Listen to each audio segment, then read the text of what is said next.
Hey guys, some of you might know of another Gunpla YouTuber in our community that goes by the name of Justin, otherwise known as JustiniusBuilds. We work together on the show Gunpla Talk with a couple other guys in the community. And anyway, Justin and I were talking about doing a series. Actually, I think it was his idea, and he came to me about it a long time ago, and we've been putting it off, mostly because of me. I've been just busy doing other things, and I kept putting it off, but finally I'm ready to do this collaboration project with Justin, and I'm really looking forward to it, and it should be pretty cool and hopefully very helpful for a lot of you guys. And it's going to be about how to build Gunpla for cheap. I know, like, obviously a lot of the stuff in our hobby is not cheap, so we have a lot of different supplies we need to buy, and of course then the kits themselves are not even cheap. So basically what we want to do is basically show you guys that you can build a really awesome looking kit and you don't have to spend a whole lot of money. So what we did first was we decided to set a budget for what's the maximum that we can spend for everything that we want to buy for our build. So we decided to set that at $100. And even $100 I know is kind of probably a lot for some of you guys, especially if you're younger, if you're a student, you don't have a job, $100 might be a lot. But just keep in mind that a lot of the supplies that we're going to be using are things that you're going to be able to use for a lot of kits. It's not just like a one-time thing. It's going to be an investment for either quite a while, or at least it's going to last you quite a few kits. So just keep that in mind. And so yeah, over the course of this series, I'm going to be making maybe 3 or 4 videos for this series, and maybe something similar for Justin as well. And we're just going to go through the steps, basically just showing you guys what the supplies that we decided to go with are, then just going through the building process and all of that. So I'm only going to be using the supplies which I was able to buy within the $100 budget. I won't be using anything else that's not included with that. Oh, I will be using some other things, but it's like really basic household stuff that you just should have in your house already anyway, probably. But I'll go over that later when we get to that in the videos. The other thing we had to consider for this project is also that Justin lives in America and I live in Korea, so we're going to have very different experiences, I guess, in our shopping in terms of how much we're going to be paying for stuff. I, of course, here in Korea can get stuff online for really cheap, or I can even actually go to hobby stores here and get stuff for really cheap, where Justin is going to be having to pay more and pay more for shipping as well. So I'm going to be able to buy a lot more supplies probably than he will. So just keep that in mind, but that's going to be a big difference. I have quite a big advantage in that sense. But either way, it's not a competition at all. We just both wanted to show you guys some different ways about going through the process for cheap. We thought I have the advantage in cheap supplies, and then Justin's going to be able to show you guys some different things to do, like if you're more like in his case where you don't have as much to work with that amount of money. So anyway, we just hope that you'll get some good experience from watching both our videos. So make sure you watch my series as well as Justin's, so that will be most beneficial for you. Anyway, let's get to it. Here's the kit that I'm going to be building. I decided to go with a really cheap kit, so I have here just the first grade Gundam Curios from Gundam 00, so really basic kit. Just that's it. So it's going to be a lot of seams there and a lot of like small paint apps that we're going to have to do. But I decided to go with this really super cheap kit so that I could spend more on different supplies and stuff. Just because, like I said, supplies are something that will last you through multiple kits. So if you're like just wanting to start out with a cheap setup, just get a cheap kit and just spend more on your supplies, because in your supplies you can use later for better kits as well once you go along. Then especially if you're new to building, a cheap kit is not a really big deal if you mess it up anyway. So right, and it's really hard to really mess up a kit. You can always fix stuff in most cases. So with that being said, why don't we go ahead and take a look at the supplies that I've got for my project. I'm going to basically start from the most essential to the kind of least essential, to even some that I'm not even sure if I'm going to use, but just a couple extra things that I wanted to get just in case I decide to use them for this kit. Again, I'll give you the prices of what they are in Korean won, but then in the little text below I'll show you what that would be in dollars as well, to give you that amount in US dollars. So let's take a look. Okay, so the first thing we're going to have, of course, is the kit itself. Again, this is a first grade 1/144 scale Gundam Curios, and it costs 7,800 won. Next, we have a very essential tool, a Tamiya modeler's knife. This is the one that I always use, and I highly recommend getting this one. It's a little bit more expensive, coming in at 11,800 won. It's actually one of the most expensive things that I've got here. I think probably the most expensive one, but this is great because not only is it a great knife, it also comes with extra thing here. This is a container for spare blades, so we've got 25 spare blades in there, and it also has a compartment where you put your used blades.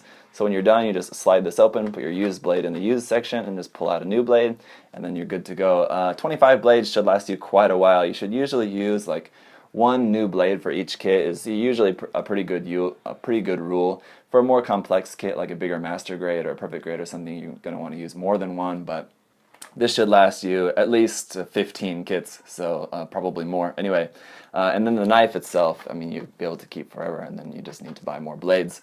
So anyway, highly recommended this one, Tamiya modeler's knife. Then we're going to be using some Tamiya panel line accent color in black. Now, gray might be a little bit better for this color scheme as the Gundam is mostly white, but I'm going to be changing the color scheme a little bit, so I decided to go with just black for this one. This is going to cost 5,800 won. Then we've also got some Tamiya extra thin cement. This is there's a lot of different kinds of glue, but this is, I think, a pretty good, just kind of basic type glue for most cases, and what's going to be good for us at this point in time. This is going to cost 5,100 yen. Next, we're going to have to use 1 can of primer. Now, primer is only necessary, of course, if you're going to be painting, but in this case we are going to be, so we're just going to use this. This is made by GS Hobby. It's slightly cheaper than what I would normally use, which would be Tamiya, but in this case I just decided to go with this one since we're doing stuff for cheap. I've used this before, and it's not quite as good, but it does definitely do the job. I'm using gray in this case, and this one is going to cost 9,200 yen, and 1 can of this should be sufficient for pretty much any high grade. If you're doing a master grade, you might need more than 1 can, but in this case 1 will be enough. Next, we have some Mr. Hobby top coat. We're just going to be using 1 can of flat top coat. Again, 1 can will be more than enough in this case for just a small simple kit like this. This is going to cost 8,000 won. Next, I've got a bunch of bamboo skewers and alligator clips that I'm going to be using for painting. The bamboo skewers you can just buy pretty much at any supermarket, and then the alligator clips you can buy at any kind of like hardware store. This stuff in total, I mean, I have a lot more than this, but these are just a handful of them. Shouldn't cost you any more than around 6,000 won for a good set of around 20, 30, 40 of these even. Definitely very cheap. Then of course you need something to stick your skewers into, so what I've done is just crafted a just kind of basic stand here, and how this works is that I'm just able to, after spraying the part, then just stick that in there and it's good to go. This is just made out of cardboard that I just cut into strips and then just wrapped some duct tape around that. Duct tape in Korea is this green color. So this shouldn't cost you anything. This should cost 0 won or $0. Then of course another one of the most essential tools is a pair of nippers. Now these are some pretty small basic nippers. These are actually the nippers that I bought for my wife to use. But in this case, my point is that just a basic set of nippers should cost you somewhere around 10,000 won is what I'm going for this. You could get them for cheaper. I think these probably were a little bit cheaper than that. But 10,000 or about $10, somewhere around there, is a pretty good average for a decent set of nippers. Then of course we're going to need some sandpaper. I got 2 sets. I got a set of 3 sheets of 800 and 3 sheets of 400. These cost 1,600 won each, so total 3,200 won here for our sandpaper. Then I'm going to be using spray cans for painting for this kit. I've got here a spray can of Tamiya color in German gray, and this one is going to cost around 7,800 won for this. Then I've got a can of Mr. Hobby spray color, and this one is, what is it? Dark gray. This one is a little bit more expensive at 9,100 won, but I think the two-tone gray is going to be good for my main colors of the mobile suit. Then I'm going to be using some enamels as well. As you can see, I've got 4 bottles of Tamiya enamel. I've got red, orange, purple, and German gray. So again, German gray is going to be essentially the same color as this one, but I'm hoping it's going to be a little bit darker in this form to use for some of our detail painting. Anyway, Again, these are 2,401 each, so times 4, that's 9,601. Again, I'm going to be using these for just some detail painting on the kit. To go with our enamel paint, we're also going to need some enamel thinner, so I've got some Tamiya X20 enamel thinner. This is going to cost 6,501 for this size bottle. This is one that I've already been using, but anyway, you get the idea, I think. It's 250 milliliters, so it should last you quite a while. You don't really need to use it all that much. I'm going to be using this for cleaning up the Penoline accent wash as well, so this is going to be pretty useful for a few different reasons. Then I've got a 0.9 millimeter brush that I've actually cut down some of the hair, so it's actually a little bit thinner than that now. But this is just a very thin brush that I'm going to be using for the detail painting. Should cost somewhere around 1,501.